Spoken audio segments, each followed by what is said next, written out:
So my name is Tatyanà Panayotovich-Ցվետկովիչը. I'm ambassador of the Republic of Serbia here in Armenia. And thank you very much for your invitation. I'm very glad to be able to talk a little bit about my country, Serbia, and the relations with Armenia, specifically about experiences that I have had in Armenia for last 3 years. It was really my honor and a big pleasure that I came to Armenia in 2019, and my main mission was to open a diplomatic mission, the embassy here in Yerevan. I supposed to stay just for a couple of months and then to go back to Belgrade, but as you see, after 3 years I'm still here, which makes me very proud and very happy. Being the first diplomat to come here and to open the embassy of the Republic of Serbia, it's a question which is going into historic part of our bilateral relations. After 2 years of being here as chargé d'affaires, I was also appointed ambassador of Serbia to Armenia, so it seems that I'm going to stay here a few more years and attempt to do my best in order to further develop the relations between Serbia and Armenia. Our relations are very good. We have bilateral relations which are developing. I'm very glad to say that our people and we have very friendly and good ties between our people, but what is also very important, between our governments. And this is also why it was decided that the embassy would be open in Yerevan in 2019. Now there is a process also that we were talking with the institutions of Armenia, that one diplomatic office is going to be open in Belgrade soon, and we hope it is going to be this year. The reason it has not been done yet by now was mainly the situation during last 3 years. First of all, just when I managed to open the embassy and to do I usually like to say, diplomatic representation startup, because it is kind of very interesting, challenging work and also kind of adventure when trying to open a new embassy, since it requires a lot of knowledge, understanding how one country is functioning, all the administrative procedures, and to finding the way of life, better understanding, and indeed this was quite an interesting task, I must say, for me. On the other side, when the embassy was done, and now it's in Piazza Grande, in the center of the city, it happened that there was a COVID pandemic that started. So already in April, everything was closed, and simply it was not possible to do from the bilateral relations what we wanted to do, exchanges of high-level visits. And specifically arrival of Minister of Foreign Affairs to Armenia, which was postponed. Later on, unfortunately, I was also witnessing very difficult moments and hardship for Armenia when the Second Karabakh War started in Nagorno-Karabakh. This situation caused many problems, of course, and opened many questions. And in that moment, I was observing and looking how the situation was developing, and of course, having and feeling a lot of solidarity also for your people. It is never easy when it comes to any kind of conflict, and specifically because I'm also coming from the country where we had historically a lot of hardship in last decades.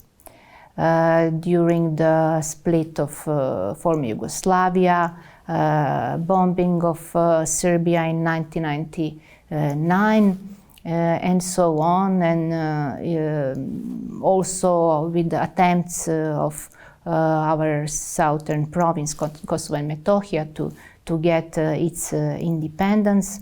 So I understand fully what are hardship. This is also one of the, I can say, common points between Serbs and Armenians, because these are maybe the points that also make us understand each other even better, because of history, from 19th century, for example, in Ottoman Empire, that we were also fighting for freedom at that time. In our first connections between the countries started much earlier. I can say that in the 13th century already, first prince of dynasty, Nemanjić Serbian dynasty, Sveti Sava, he was traveling to Cilician Armenia at that time, and he had a chance to see some wonderful monasteries built by Armenian constructors. He decided that this kind of style he would like to bring also to Serbia, so which he did, and there are some influences in some monasteries in Serbia, like Vitovnica, for example. Then later, also many people from the trade circles, so to say nowadays businessmen, they started also traveling to Serbia, but the biggest number of Armenians who went to Serbia was during the Ottoman Empire, after they had to leave their homes in 1915, where they in Serbia found refuge and help and assistance from Serbian people. I'm very glad, even though these were very difficult times and tragic times, that this was also one of the issues that is connecting our people. Our people are also very similar, even though geographically may be far, but I would say maybe more similar than with some neighboring countries. I see probably also for Armenia, but for Serbia as well, because we are people of a lot of courage, with huge hearts, and also willing to bring and safeguard and protect its land, families, and this is why as well family ties are very important. Then I would like to mention that there is also one very important sign of solidarity between Serbia and Armenia, since when there was a big earthquake in Spitak in '88, at that time it was Yugoslavia, decided to send 2 planes of humanitarian aid to Armenia. And one plane arrived as it should. The other plane unfortunately crashed in Armavir province. 7 Serbian pilots and members of crew unfortunately died then on the 12th of December 1988. And very soon from Armavir province, the one monument was erected there at the place where it happened. And what I see now, since we are every year we are going to lay a wreath on that monument called Broken Wing. Many people from Armenia still come to lay a wreath, to put flowers, and I see that Armenian people do not forget good deeds from the past. So I'm very touched about this, and I think that this is also one of our common characteristics between Armenian and Serbs. This is in general historically. There were many also interpretation, translation of literature works and deeds, and a lot of people who were working in this field.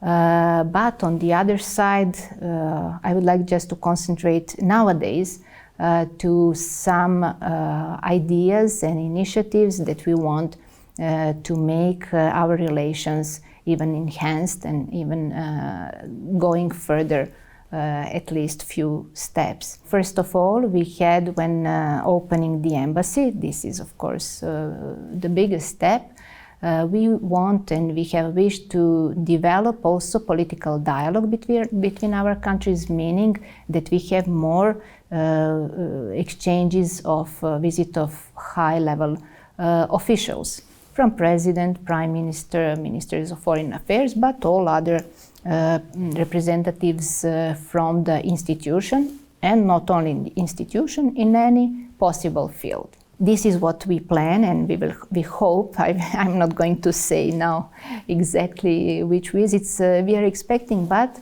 this is what we plan in the time to come. Then, when we talk about economic relations, they are much under the potential. So this is what we want to change and to move forward and to advance this kind of cooperation, where we see these fields, potential fields for cooperation are agriculture, ICT, because this is the field that both Armenia and Serbia are very strong in, but also the safety of food, tourism specifically. Tourism, since our countries in 2019 and Armenia in 2020 lifted visa regime for citizens of Serbia, so and vice versa. So Armenians can travel to Serbia without visa and stay 90 days within 180 days. So to go as tourists. For any more information, of course, our embassy is always very glad to give you maybe some additional replies. This is opening new perspectives, but for that we would need also the opening of direct flight. Belgrade-Yerevan.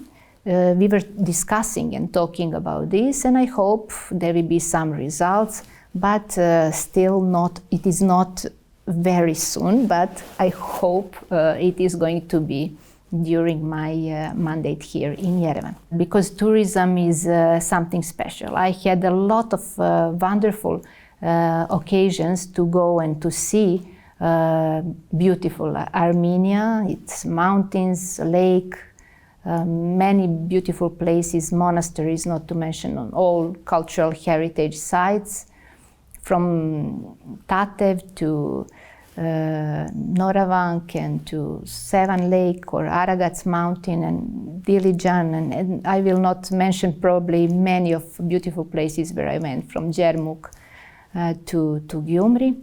But this is very important, and I think that all the foreigners enjoy whenever they come, and my friends, when coming to Armenia as well, they like it a lot. But I'm sure it's going to be the vice versa for all the Armenian tourists who might go to Serbia, and specifically because we are similar people from many points of view. Countries are also very beautiful, Belgrade city especially, but every other city now that is developing in Serbia, from Novi Sad and Niš and Užice, Valjevo, to mention just some of them, but also beautiful lakes or mountain, Kopaonik and so on. There are so many places to see. Danube River for sure, which is 600 kilometers of Danube River is in Serbia. and you could go for a cruise and so on. So I recommend, of course, Serbia as a tourist destination.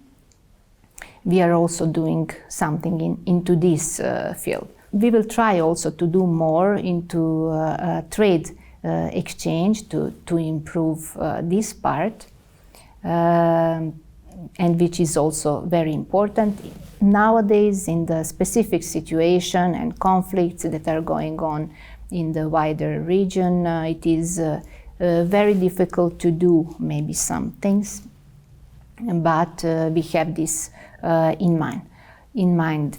When it comes to culture, it's always very good field. Last year, for example, during the international festival for documentary film, which was organized in Ujan, Serbia had, thanks to organizers and also our Ministry of Culture who supported it, we had delegation from Serbia, and Serbia had one day that was dedicated only for Serbian documentary cinematography, and it was really something very appreciated, I think, and also very good for connection between our people. When talking about education, I would like to mention that we are trying to do a lot in the field of opening the lectorate for Serbian language here at the State University in Yerevan. I don't know about timing when it might be and it could be done, but I hope it's going to be soon. The same thing, and the Center for Armenian Language and Studies is starting. Also, there is initiative from the other side. So we want that everything is going reciprocally and very fast and as fast as possible.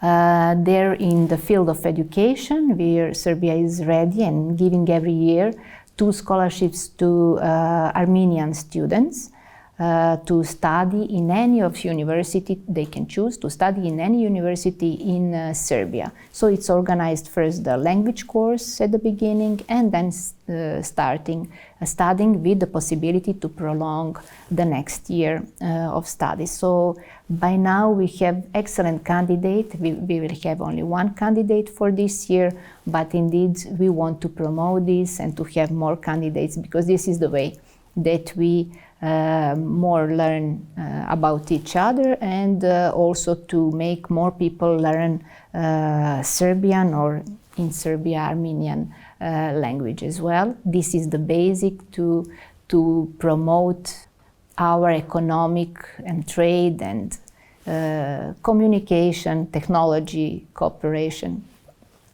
in all fields. Then we are having, of course, our very important attempts to have some agreements, for example, bilateral agreement in field of sports, in the field of police cooperation as well. We expect also to have a new agreement in the field of defense, which is already finalized. So we are waiting for some visits to be done so that they can be signed. But there are also, it's not going to be fair what I'm saying, because there are much more initiatives, and specifically also connecting local authorities and cities. Now there are procedures to have sister cities of second cities in Armenia and in Serbia, meaning Gyumri and Novi Sad, but also in perspective Dilijan and Vrnjačka Banja, which is also opening some nice space for and possibility for interaction between our people.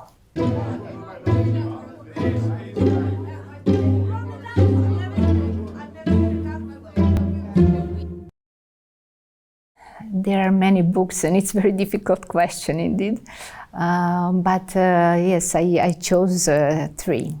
One is Days of Consul. It's by Serbian Nobel Prize winner Ivo Andrić, who got a Nobel Prize in 1961. And he was a writer and diplomat, and writing about the living of two consuls, French and Austro-Hungarian, in one small city in our region, and during the Ottoman Empire. So this kind of conflict between East and West, and different way of thinking, different perspectives, are very interesting, and it's not only historic, it's also philosophic book that I would recommend fully. This is one of the book. The other one is The Good Soldier Švejk by Jaroslav Hašek, one Czech author. Why I chose this one? Because nowadays when the conflict are taking place, this is excellent anti-war book, anti-militarism book, even though it's written in a very interesting and also I can say humorous way about one soldier who was in the First World War, and all his adventures that were somehow all his intentions were not what he did. So it's always very hilarious situations, but all in all, and all the messages out of that is really anti-war. So this is one of them. But when you can read it in any kind. In any time of life, because if you are reading it as a child, you are looking in a different, of course, you are going just to laugh. If you get a bit older, then you can see the philosophy of it. This is the second one. The third one, I would say, it's Exercise in Style by Raymond Queneau, French author. And it is one very simple event that happened in one bus, which is spoken in 99 different ways by 99 persons who saw the same event completely different. Also very interesting book, and talking about the diversity of world. What I see today, it doesn't mean that you saw it at the same time. We are also, this is indeed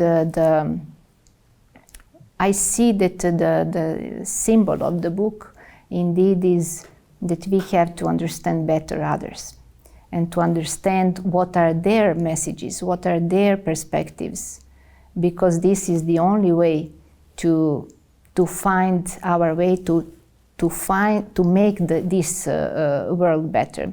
If we do not understand, we are going to have confrontations. So this is one of them that I chose. And I just want to mention something that I'm very glad that recently there was a book, The Brave Nazar, by Mrtlić Sargsyan, which was translated into Serbian. And I just received it a few days ago and started reading, and it's very interesting, talking about this Armenian legend, and also very philosophical, very interesting book, and I hope it will find its way to Serbian public.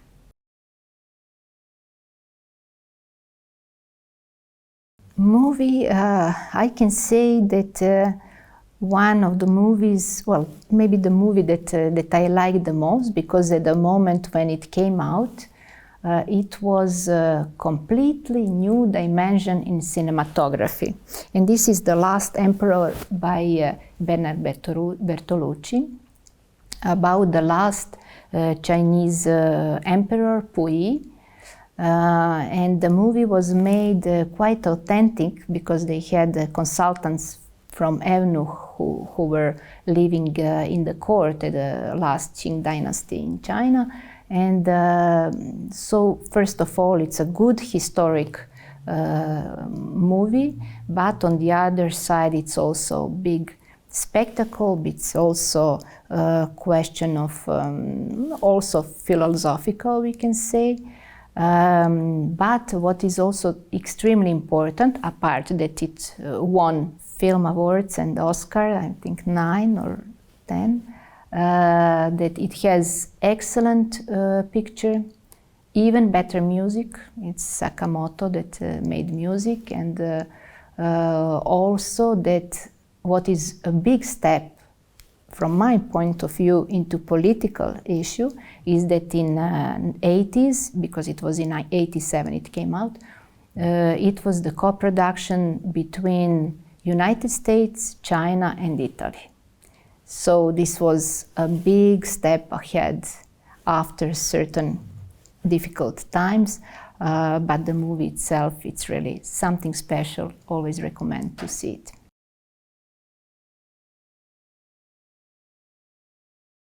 I was thinking who could it be, and indeed I realized it would be the leader who was leading my previous homeland, Yugoslavia. So it was Josip Broz Tito. He was a leader, communist leader of Yugoslavia, very much respected in East and both in West. He was an ideologist for Serbian, for Yugoslav, but also Serbian, socialist system of self-management, where there were quite a good, for example, social protection of people. Society was, we were living in quite a good way, maybe comparing to some other countries of that time, especially from the East. He was worshipped by people and very respected from all the politicians from East and West.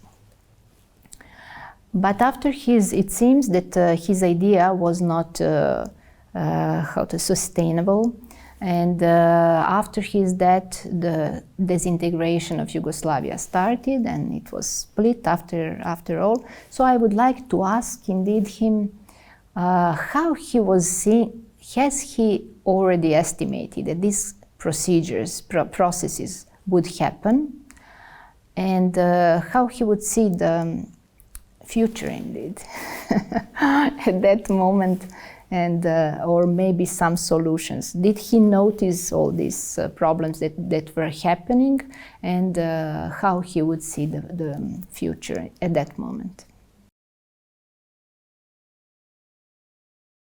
Well, indeed, I think I had the impression that I can do something for my country in relations with other countries, because I was always very much interested into communication, very open to the world. I was always trying to understand others, learning languages also for that regard. And I had the impression that I can be fine in negotiations. Indeed, this is what people, because I was working before foreign service, I was working in some NGOs, and people with whom I was working, they said, oh, you have diplomatic skills, you should go, and so. At the beginning, I did not believe. I thought they were just overreacting, but indeed, slowly I started thinking about this and found out that this really could be a good profession for me, because I like communication, I like being in other countries, I like understanding others and explaining to others also about my country, and this kind of interaction probably was initiated indeed my desire to come to foreign service. Well, now the world is quite complex and multifaceted.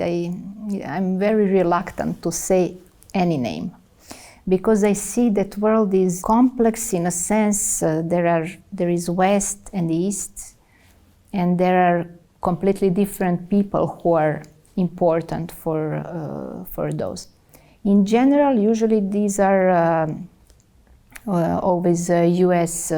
presidents or leaders from EU nowadays, like it was, for example, Chancellor Merkel while she was, or today President Emmanuel Macron of France. But if you go into different kinds of the world or different regions, these are completely different people. In China, it's Chinese leader, for example, Xi Jinping. Probably in the other regions, many would say some other people, so influential. When we talk historically, there were many people who were influential, but for example, they were not intended for good results. They were not well-intentioned people, so not to mention their names, but those who were starting wars and so. But historically very important people certainly were from politically influential, certainly from Karl Marx, Gandhi or Martin Luther King, Nelson Mandela, many others. Simply, I don't want to say only one. I would say chess. Chess, it's a game of logic, it's a strategic game, it's intelligence, it's courage. I used to play it more. I cannot say that I'm playing now very much, but I used to play it in childhood a lot, and I'm very glad that I see that in Armenia it's also very, very popular.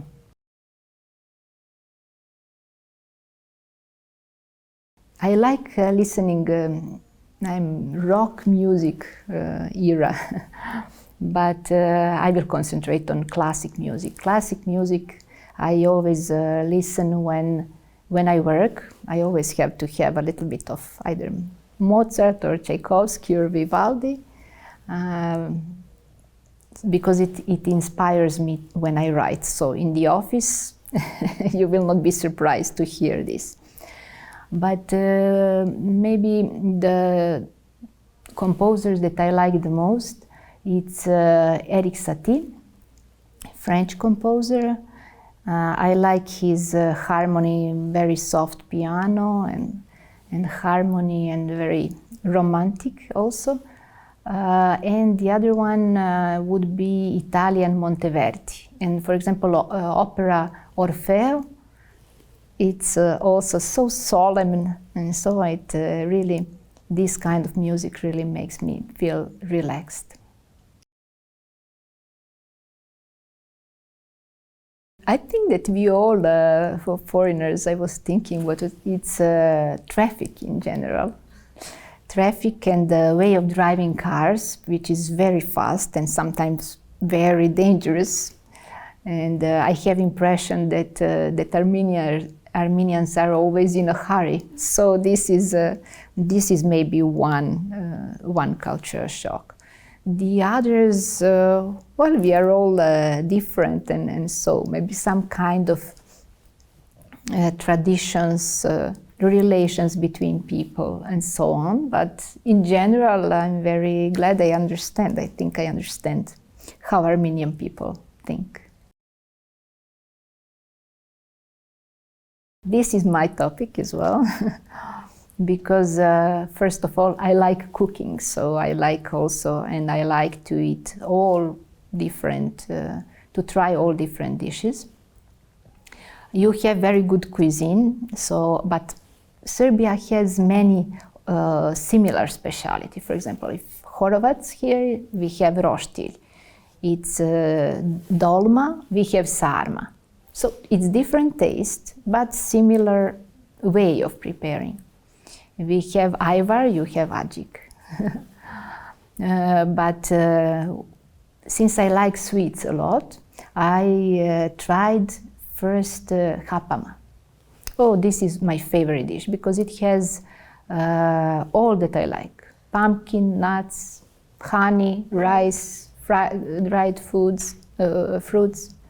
So I even tried and I made it a few times. It seems that it was successful. And I like the song that comes with it.